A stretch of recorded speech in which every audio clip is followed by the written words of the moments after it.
The judge is calling the state's case from 1988 problematic, even going as far as accusing the district attorney of misrepresenting evidence. She writes that the state never shared critical reports with the defense and that those reports could have resulted in a different outcome at trial.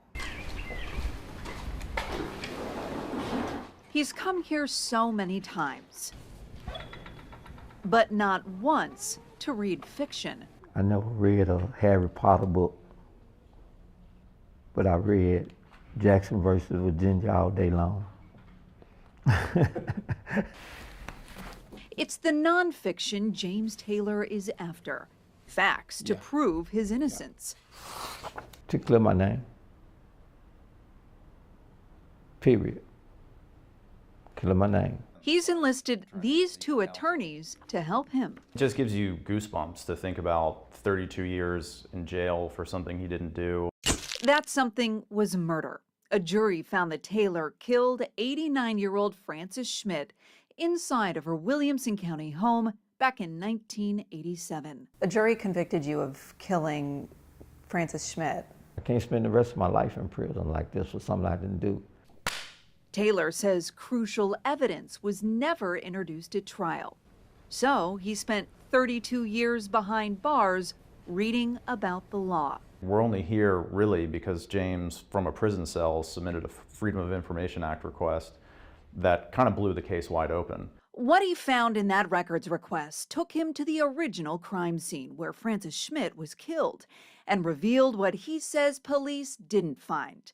Taylor says pages of this FBI hair and fiber report were never shared with the defense team, but now that he has them, he says they show no other hairs like those from the subject were found. The jury at the trial never heard that something had been sent to the FBI and a report had come back saying there's no match. Now, Taylor knows his fingerprints were never found at the scene, but what he didn't know until he got a hold of this TBI fingerprint report is that police were comparing the prints of 1, 2, 3, and 4 other suspects right before the trial. His attorneys say that report was never shared with the defense team. And they're testifying that there's no doubt in their mind they've got the right man, but they're not disclosing that they're testing other suspects literally up to the day of the trial. It's been so long that hardly anyone involved in the case is still alive. Joe Baugh is the exception. I was the district attorney that tried the Schmidt murder case. You know the evidence. Is there any chance you missed something? There's always the possibility that you miss something.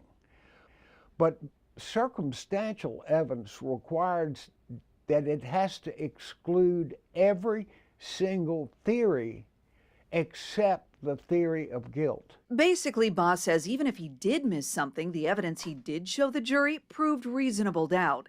He says Taylor was in possession of the victim's ring and suspected that Taylor committed a burglary near her home just days before. So the court is going to grant the request for a hearing on the merits. The first victory for Taylor came a few weeks ago, when a judge decided it's not too late to take a look at the new evidence he uncovered. This is big. Just this month, the judge issued this order blasting prosecutors, saying that they failed to disclose pieces of evidence that could have resulted in a different outcome of the trial, that the district attorney misrepresented to the court that there were no fingerprints at the scene, and that at the start of the trial, police were still investigating 4 other suspects. The judge writing, quote, "The state proceeded with a trial of Mr. Taylor not knowing if they had their man. Such is problematic." Give me a fair trial. That's all I want.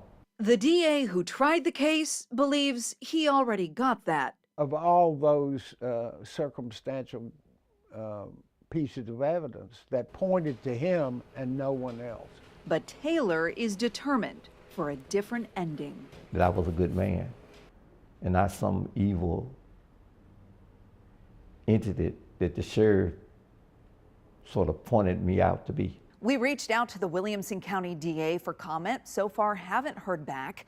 However, during a hearing, the prosecutor argued that the new evidence isn't actually new, saying that one report was talked about at trial and the other was litigated more than 20 years ago. Amanda Hara, WSMB4.